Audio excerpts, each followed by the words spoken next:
Hey guys, so we're sat here today to talk about the new Asics Kayano 30. Now, there's been a lot of talk about this shoe, a lot of build up for it. We've heard a lot of stuff going on about how radical a design change that this has had. Now, finally have it in hand. It came out here in Australia last week. I've managed to get my hands on some thanks to the Athlete's Foot at Pacific Fair in Broadbeach. I grabbed most of my shoes from there. Really good service, really good owners, great range of shoes. So thanks a lot for grabbing us this. Now, this shoe here, big design updates as we already know, and you can see just from looking at it straight away. So we're going to break it down a little bit, and to start with, we're going to talk about this upper. Now, the upper is fairly familiar in terms of it's still the same base material as the last version. It's something that we know and something that we're used to, and that's not a bad thing just because of all the other changes that have gone on with this shoe. So the upper here, we've got a knit one-piece upper, all right, which isn't too stretchy. It's a little bit stretchier through the front. As you can see, you've got the little air vents that go through there, and that does allow a bit more expansion and is a little bit more stretchy. And then the rest of the shoe, through the midfoot area, we don't have much stretch at all, and I really like that. Whether or not the tape on it has anything to do with making it feel a little bit firmer, I'm not sure, but it feels like it's got a good lockdown through the midfoot, but without anything too intrusive. We've got that symmetrical lacing system that runs straight up the shoe. I'm glad that they've stuck with that, because sometimes the asymmetrical ones can be a give or take between people, whether or not it fits their foot type and causes them irritation. I think that sometimes shoe companies think that the asymmetrical lace system is a little bit more modern, new age, innovative. So it's more of an innovative thing that shoe companies have started to add on. But I'm happy that they've stuck with the symmetrical lacing system. Now, around the collar here, nice and padded, lots of plush comfort, all right, as you can see. And again, that's something that we all kind of know and love about the Kayano, is when we put it on, it does feel plush, it does feel comfortable, and it really wraps in around that foot, providing that soft comfort. We've got a slightly stretchy lycra material that runs through the inside that keeps that nice and smooth on the inside of the tongue, and then a slightly textured material that then runs through the inside of the collar here, and both of them feel absolutely great on foot. We've still got the gusseted tongue through the inside where it's held into place by a couple of straps, and that's fantastic. I love those on shoes. It also seems like it provides an extra bit of stability through the midfoot, but also stopping the tongue from moving or getting caught up is a big help in sliding the shoe on, getting to that tongue into the right position and keeping it nice and comfortable. So yeah, overall the upper, not a huge change, but still really good, really comfortable from what we'd expect. The heel cup next. So the heel cup is a lot firmer than the old Kayanos, a lot firmer.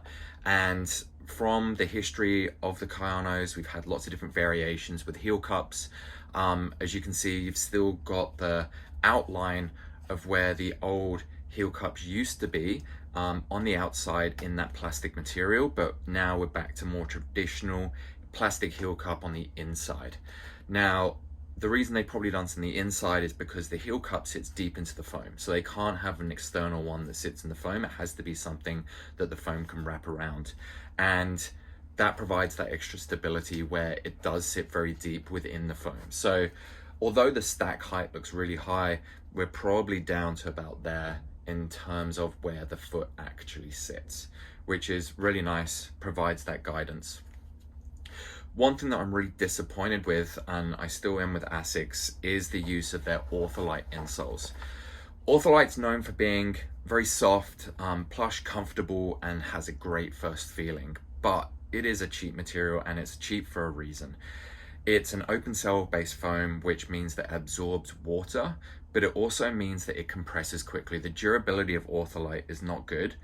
A lot of other shoe companies now have moved to using polyurethane insoles and other materials that they actually use for their soles. So a lot of custom orthotics that podiatrists made have always used EVA, and that EVA was the same type of material that you had through the soles of your shoes, and they use that as a top cover. and it was okay. It's not responsive or anything like that. And it's slightly firmer than this, but now we have these ultra soft compliant foams that have a lot of responsiveness to it. I feel like that putting an FF Blast Plus insole into the shoe with a fabric cover, it would have made this shoe again that little bit more responsive, comfortable, durable, not having to worry about getting the shoe wet and the Ortholite insole just sucking up all that moisture. Same thing if your foot sweats. If your foot sweats and then the insole on the fabric is sucking up that moisture, and then you've got the foam underneath sucking up the moisture, it does add extra weight, but also you're going to end up with a slightly smellier shoe as well. And again, it's just not as durable. But whether that's a sales thing, I don't know. So obviously if your insole is compressed down and it's lost its support and stability, you stick a new pair on and you're like, oh, my shoe's lost a lot of its comfort and it's lost a lot of its cushioning, when in reality it's just the insole that's compressed down. So it might be a marketing tactic, I don't know, but I feel that in their top line shoes, Asics needs to move away from Ortholite and it needs to move to its FF Blast Plus foam with that fabric cover over the top. And I think that that's where they need to go next with their top of the range shoes. With the sole now, so the sole, completely remodeled sole, a lot straighter last, a lot wider, a lot thicker. Now, I believe that this shoe is where it should be in terms of the innovation that it's had. I don't believe that it should have had to go through such a big makeover though. And that's one thing that might scare a few people off, is they know what their old Kayano used to feel like and the versions before that, which were similar but progressive. And I feel like they should have progressed a lot quicker. So this is probably more similar to the Kayano Light in terms of, obviously Kayano Light didn't have the gel, it had a slightly broader platform through there, and it provided the stability in a different way in comparison to the normal Kayano. It didn't seem to kick off as much as the normal Kayano, just for the fact that I think it didn't have the word gel in it. People always relate Asics to gel, and I get people come in and they say they've got Asics shoes, and I'm like, oh, what model? And their response is, oh, Asics gel. And Asics has done well to market that gel, so they had to keep the gel within this shoe somewhere. So obviously we've got the pure gel in here now with a small piece that runs through the heel, rather than having that exposed gel through the outside. Now, I think that the gel it's an old technology now. Yeah, it's durable, but it can tend to crack up a little bit over time as it gets older, so it doesn't age the best, but it's also very heavy as well in comparison to other foams and doesn't always provide that same bounce back. And I think that at some point they need to just do away with the gel and just move forward and start branding and marketing their shoes with their new technology. So maybe this could have been the Kayano Blast 30, something like that, that progresses the shoe a little bit more. They can get rid of something that provides the extra weight, like that gel in there, and just seems at this point pointless because you can't even see the gel anyway. I think that that would have been a great update for the 30, considering all the changes that they have made. Why not just go all out and just make it something that is new and special and innovative? So I feel like the gel holds the shoe back still, although you can understand why they kept it, because it's something familiar in the name that they know, and people walk into the stores and go, I want an Asics gel. If they see that it's not an Asics gel, then they might not want it. So I understand that, and I get both sides of the aspects, but I think that because of such big changes with the sole in this, I think that people might resort back to the Asics 2000 that have previously had the Kayanos. The Asics 2000, as we know, is the model down from the Kayano in terms of stability. So with that and having they basically transfer the old Kayano technology into the 2000 and keep the new Kayanos always up to the top of the technology. Now it's going to feel a lot more familiar keeping with the 2000 from the old Kayano than I believe it will into this. So the sole on this now, we go through this. So it's got the FF Blast foam that runs full length in here, apart from the 4D guidance system. Now this 4D guidance system, I don't always understand. And the reason I don't understand this 4D guidance system is because the foam through this area seems a lot softer in comparison to the foam through the rest of the shoe. You would have thought now with that guidance system on the inside and kind of conforming as such to the arch, you would have thought it would have been firmer in order to stabilize that foot.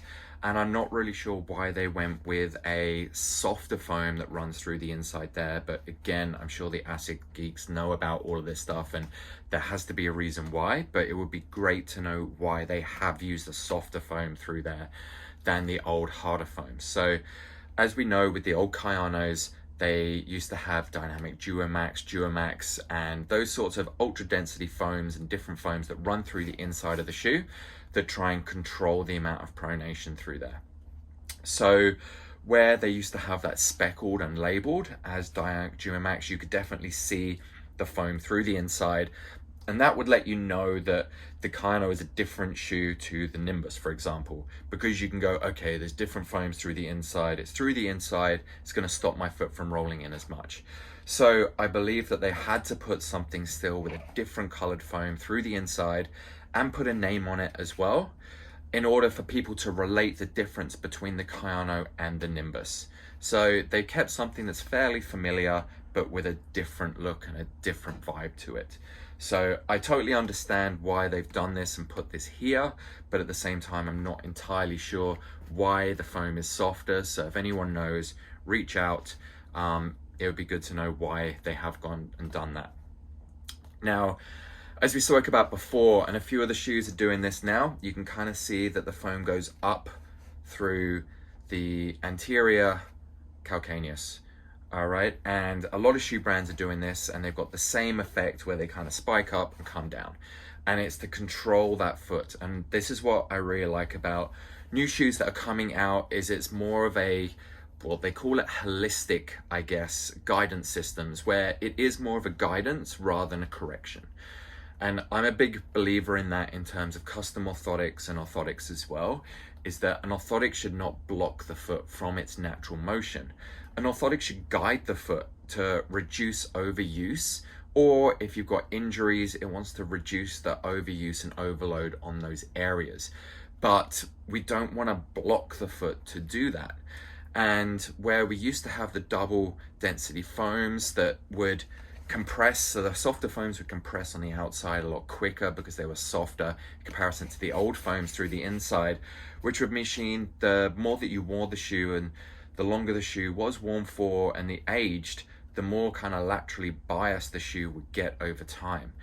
Having these same density foams that run through the whole thing but a deeper heel cup, I think is going to mean that it makes the shoe last a little bit longer, just for the fact that it's not going to be quite as laterally biased through there. But it's also going to mean that it's more comfortable and it's a lot more adaptable to different foot types and not just ones that overpronate.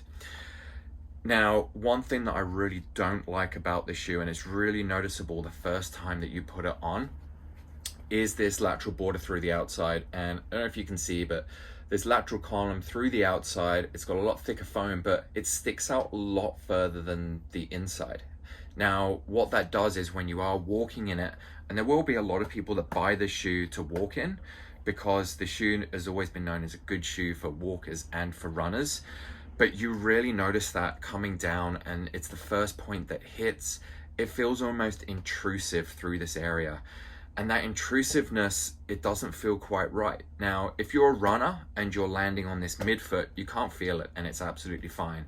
But for heel strikers and for walkers, it might take a bit of time to get used to. It doesn't feel smooth. It doesn't sit right. And I'm not really sure why they've done this, because having that higher lateral border is also going to mean the foot is going to tend to pronate a little bit more. Now, I understand why they've done the thicker foam on the outsole through here, because when you walk and when you run, you are designing, your foot is designed to land through that outside point. Now, that's where a lot of people wear down their shoes first, so that's where we want that extra durability. But the fact is that when you first put the shoe on, you can really feel that through there, and it doesn't feel right, and I think that that might put the shoe off straight away for some people. The next thing is the broader system through here. Now, that broader last, and broader area through the midfoot is going to provide a lot more ground contact, which is going to provide a lot more pressure redistribution. That pressure redistribution adds to that redistribution of forces going through the foot and can add to an extra bit of comfort again. So where you can have a slightly softer foam, it means running through the out, where it's going to redistribute more pressure, it's then going to help increase the stability through there. And once you put the shoe on, you will notice the extra cushioning. And I really like how this shoe feels. I'm just over 100 kilos. When you stick this shoe on, it does feel soft, it does feel responsive, and I really like that about this. I've had a pair of the Adidas Adistar CS's, which I guess are on the same line as this in terms of being Adidas, slightly more maximalist control shoe. The Brooks Glycerin GTS is the other one. That's Brooks' top of the range stability shoe as well, and that just feels too firm. Although the foam itself, it kind of looks quite cool and it's got the nitrogen added to it to make it softer, it still feels a lot firmer than this, and I really appreciate having that extra foam. And as I mentioned earlier, like, I believe that this is where this shoe should be. So in terms of the Kayano, I guess it's always been maximal cushioning with control, top of the range, plush. Control version of the Nimbus, basically, and that is where I think that this shoe should be.